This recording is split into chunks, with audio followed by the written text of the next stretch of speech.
Hi and welcome to a tutorial on Trainz using Pbr and Parallax or height map ground textures. This technology won't be available until the next version of Trainz, but if you've got the beta you'll be able to have a look at it if you haven't already and play around with these. Otherwise you'll get the knowledge now and you'll get to actually use that knowledge later. So let's get started anyway. This is the workflow that I use for my Pbr Parallax textures, the ground textures. You can do it a different way if you want, or you can follow this. It's completely up to you. You can even take half of it if you only want half. So let's begin anyway.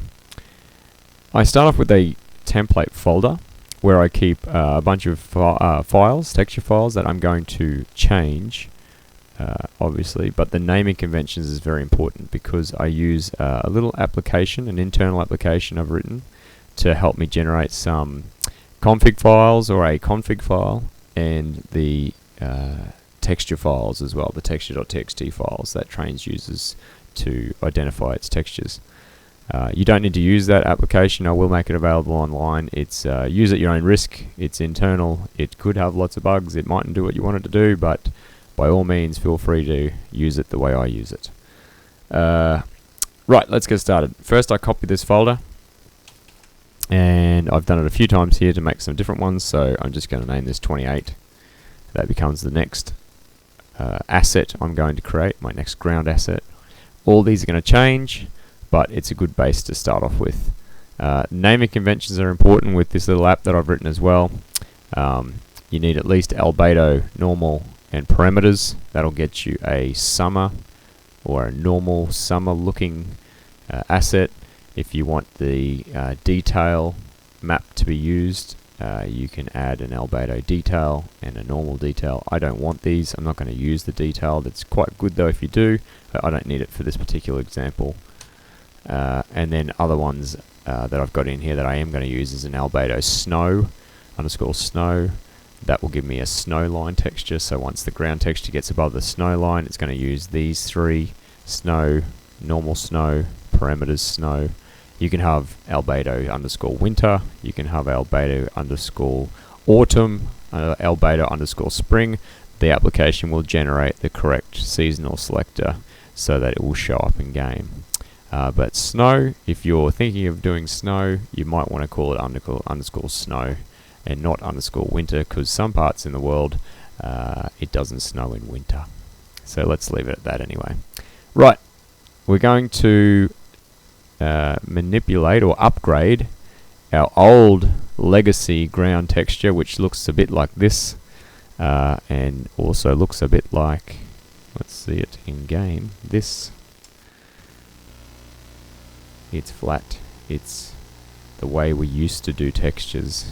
Now we're going to make them have some height, and not this texture, but lots of other textures can be nice and shiny if you want them to. A lot shinier than we could before using our Pbr and Parallax mapping or height maps. Okay, so we'll leave that open. We'll come back to it. Let's go into the texture itself. I want to make this diffuse be my albedo. Is the easiest way to upgrade your legacy textures. And you can use your normal map. I'm not going to use this one, but we'll make a new one. So we go into here. Let's just close some of this stuff down, which I was playing with around before. Start afresh. Drop these in here. That's our normal for it. That's our texture itself. We don't have an alpha channel for this. If you do have an alpha channel, it means you're going to be using the detail maps, which I talked about before, which I deleted. And that explains how, I guess, the strength and what will have detail and what won't on a grayscale alpha map, alpha channel. But we're not using it today. Can do another tutorial on that later. So forget that one for now. Let's save this one, and we'll save it in the folder that we generated over our albedo.tga file. It's going to be a 32-bit file because there's no alpha channel. Save that out.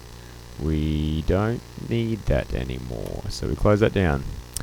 Our normal map, I'm not happy with that. I don't want to use that particular one, so we'll we'll leave that for now. It also has a specular, old legacy specular map. I'm not sure whether I want to use that one either. We'll leave it open. We'll decide later whether we want to use it or not, because we can turn that into our roughness map if we choose to in our parameters texture, but I don't know yet, so we'll see. Okay, there's a handy program called Awesome Bump 4.0. I have the beta version, it would seem. I downloaded this a long time ago, so I'm not sure whether it's still in beta, but you can download it anyway and use it exactly the same way I do. First, click on your diffuse tab. You've got a whole bunch of tabs down the side here that will grab you different textures. Diffuse is the one we want for now because we're going to drop in something we can work with. I'm going to put in this albedo. Well, it was our diffuse. We're now calling them albedo, and we're going to drop it in here. So once we drop it onto there, which I did, you just didn't actually see it happen. Maybe it shows you. Sorry, these will start as ticked off when you load the program. It shows you the texture you're using. What you want to do is enable preview, and it will show you the bump map that's going to be generated. And you've got tabs down here which is small, medium, big and huge, and they're parameters that you can play around with to change your bump map and your height maps. I usually muck around with the third and fourth slider here. The itters, I think it's called, is to show sharpness. So if we change that to be 0, you'll see that this gets really crisp. I don't particularly want it to be that crisp, but you'll need to play around with these to make sure you get the effect you want in game. And the amp, I'm going to show you that will change your depth, I think. Oh, the contrast, there you go. So I had it there, I'm going to leave it there, I know it works. So that's what I'm going to generate from my normal map. And then you can click on show height texture and it shows you a height map as well. You can play around with all this stuff to get the output you want. With a height map, anything that's white is going to be higher than anything that is black. So grayscale kind of gives you a bit of an idea of what's going to be pushed towards you and what's going to be pushed away from you. When you're happy with it, press convert to normal height and you'll see this little box give you a bit of a preview on what you can expect in Trainz, and that looks pretty good. So once you're happy with it, you jump down to your normal. There's more things you can muck around with here to change the normal once it's been generated, but we'll keep that and we'll save that out. I just have a temporary folder. I drop a lot of this stuff in because it's only temporary files. We're going to be saving them out as TGA files to be used. So we'll just save that in my temporary folder. Go to the height map. Again, you can play around with this. Small detail and medium details. You can start to get something looking a bit different if you need to. Then here, I don't really think I want to change any of that, so I will just save that out as well. Yeah, over the top of that one. So now I've got both those files saved out here. I drop them into Photoshop and I want to put the height map, which is this one, into the alpha channel of my normal map, because that's where your height map will go for Trainz, so it knows what to do with it. So we have our normal map, we go to the channels and we add the height map into it. In the image manipulation software you're using, you want to find a histogram and you'll want to go to the alpha channel, because what we're going to do is now manipulate the color or the black and white grayscale values so that they fit in the middle of the range here, because it's a bit left aligned at the moment. So let's go and get our levels for the alpha channel, and we're going to put this more into the middle by raising or lightening the color a bit, and it gives me my average or my medium 137, probably 127 or something is around the medium. So that will make sure that if we're blending two parallax height map textures together, the average depth will be lined up. So that's about what we want, I think. I I wouldn't go all the way with the range for this as well. If you had something that kind of went like that, you want to try and squish it in a bit, because that's quite a lot of depth. You don't have to. Maybe that a texture requires that, but for our rocks, that's probably the maximum we want to do for our rocks. We're going to get a lot of depth with that range there. You'll do it and you'll be able to tell straight away. Trainz offers a lot of depth with the contrast, so you might want to tone it down a little if it's too much. We're just going to copy that over our normal map, and we save as a 32-bit because we're using the alpha channel. Just to explain it slightly a little bit further, if we were to make all this white, anything that's white is going to be completely flat because it's hitting the, as you can see in the histogram, it's hitting the max value you can go with the depth. So all that's going to be really flat, and anything that's darker will be pushed in, and vice versa. If you kind of make this all dark, anything that hits that 0 point, anything that's black is going to be all flat but pushed right in, all flat, and then anything that's lighter will be popping above it, if that makes sense. Okay, so that gets us our albedo and our normal. Now we need to generate our parameters texture, and we can do that via two ways. We can use either the height map, because it's a grayscale, which is fairly good, or we can use the old specular map that we had as part of the old normal. And it's quite intense, this one. It's very bright. It's not a bad one to use, because this one is kind of a bit blurred out. So this one's quite sharp. I might use it. What we'll do is we'll generate a RGB color. So we've got all our channels, and we'll paste that in there. So we'll start off with that, and we'll want an extra color, extra channel to get our parameters. So we've got R, G, B, and alpha. R being emissive. You can read this online in the Trainz wiki if you need to. Just to explain that further, Trainz Materials, and you go to material types, and it tells you all about the Pbr materials and what they represent. I think there's even a specific ground one that tells you all about it. But at the end of the day, all you need is the Pbr material, and it goes into details of what each parameter texture requires. Emissive tells you what it does. Roughness is for green. Blue is ambient occlusion, and A is metallosity, which is metallic basically. So I'll explain them to you now. Right, emissive. We want it to be black because we don't want anything to light up at night and be very visible at night. So this one's completely black. If you wanted it to never change color in the darkness, you'd make it completely white, or some sort of variant of grayscale there. We want it completely black at night. Well, not completely black, but the game will handle it. Right. Green is roughness. We'll come back to that one. Blue is ambient occlusion. All these little black crevices we can see here, we would expect some sort of ambient occlusion to happen. That means in indirect light, see the tops of the rocks are being lit by the direct light.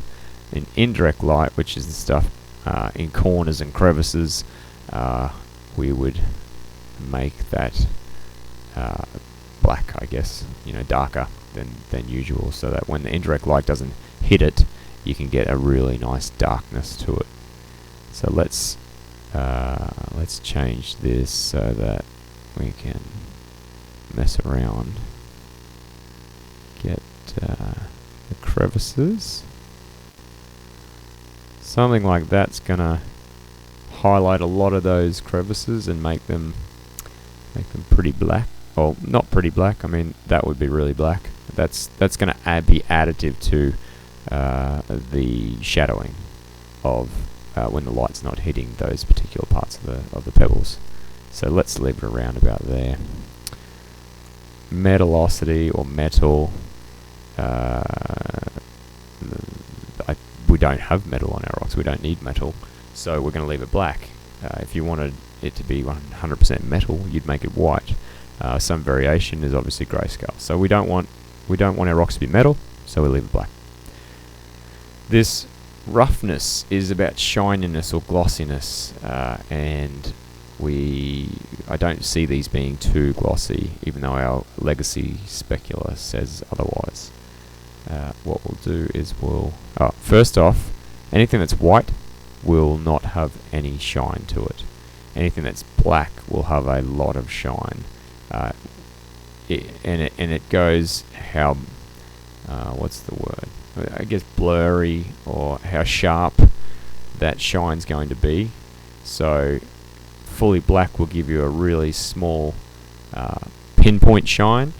If it's if it's grayscale, like in the middle, it'll give you a nice overall shine, but it won't be as sharp as it would have been if it was black. But if you want to have a look at what I mean, you can just type in Pbr roughness and go to one of these images, and as you can see, I think this one is going to give you a pretty good understanding. So that's completely black. It's getting sharper as you get down to here, and the shine's getting a lot blurrier, and obviously the surface is getting rougher, so smooth and rough. That's how you can think of it. Anyway, I'll let you have a look at it. There's another good example. This is like black, and then this goes off to white. So that's what you can think of your roughness of your material. So we're gonna probably sit somewhere around here with our rocks. We don't want them very shiny at all. So that means that the tops of these are not shiny, and the cracks are really shiny. So we want to invert it. So we flip that. Now it becomes the tops are really shiny, or are really smooth, and the cracks are really rough. So it's not what we really want either. So what we really want is we want to tone this right down to have a lot of roughness, so that it just kind of gives us a little bit of variation. And that's not going to add much at all. You'll hardly notice that in game, but it's there, and it'll give a small effect. So right, we've got our roughness set. We've got our ambient occlusion set. We don't have any metal. It's not emissive. So that's our parameters texture. Save that out. It's a 32-bit because they've got all the channels, including an alpha channel. And that gets us our albedo, our normal, and our parameters texture, which we've now updated. Our normal has the height map, and the parameters has the 4 channels we need for the new Pbr inputs. We don't have a thumbnail yet, so what we'll do is we'll create one of them really quickly.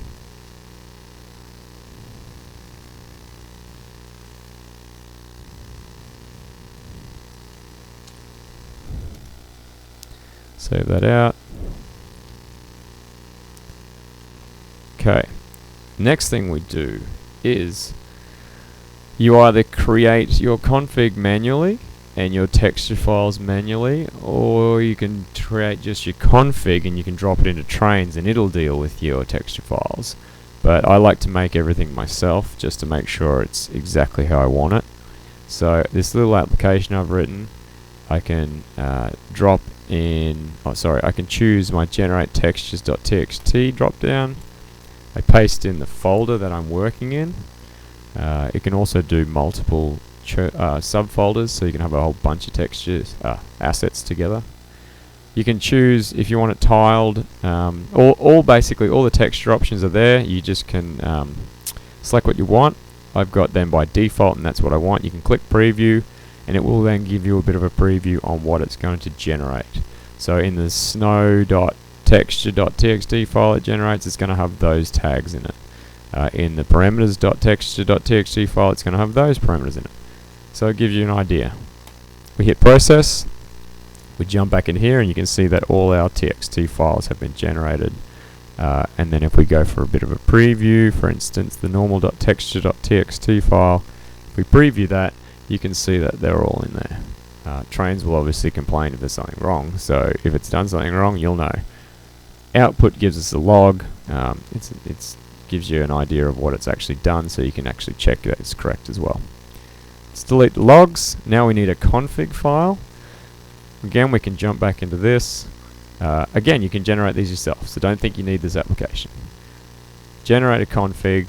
We're going to select ground texture. It only does ground texture and scenery at the moment. Getting a few other things in there soon, so it should help you guys out too. This is the keyword I'm going to use. I've already had that in there, but you put whatever keyword you want in and whatever version. Obviously 0, leave it blank for the original. Still got my working directory there. I've named it Gravel 2 already. For the description, you can name it what you want, and it's the original obviously is Gravel 2, and I've just been working with that. And I'm going to put Pbr at the front, so I know it's a changed or an upgraded Pbr, and their category class is GL. So we preview that, and it goes and writes out. What it does is it writes out the Pbr asset you need, or the Trainz build 4.6 version of it, which is Pbr. In Parallax, and that gets the textures that it needs, and it puts a seasonal selector in here, which you can see, which because I've named these underscore snow, it knows to do an above snow line seasonal selector. It says if anything's above the snow line, the output season will be 2, which it's used this container here. So texture variance number 2 is for the above snow line, which is snow, snow, snow, all those textures. Or it says if it's false, then it'll use 0, which is the summer versions of my textures, which doesn't have an underscore summer, it just uses nothing after there. Okay, that's pretty much it. That's what I want. I'm going to process that and jump back to here. It gives you a listing of what it processed if you need that. Gives you the logs again. I delete that because I don't need it. And that should be it. That's my config been generated, and we drop that in to Trainz.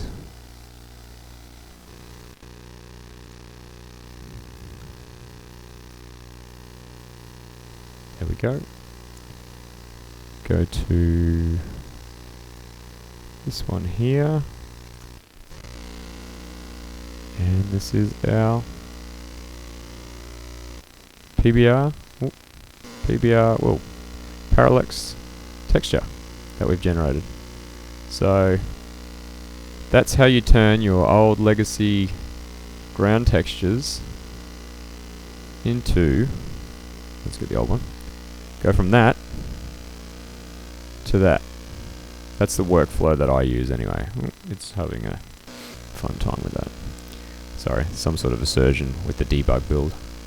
So yeah, if you need any additional information on your Pbr ground textures, let me know. Add to the comments of the YouTube video or in the forums.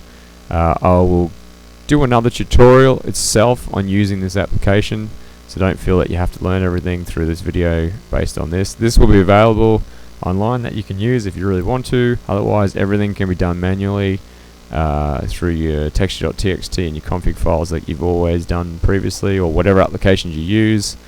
Yeah, so if you run into problems, let us know. Otherwise, thanks for watching, and we'll put some more videos up soon. Thanks.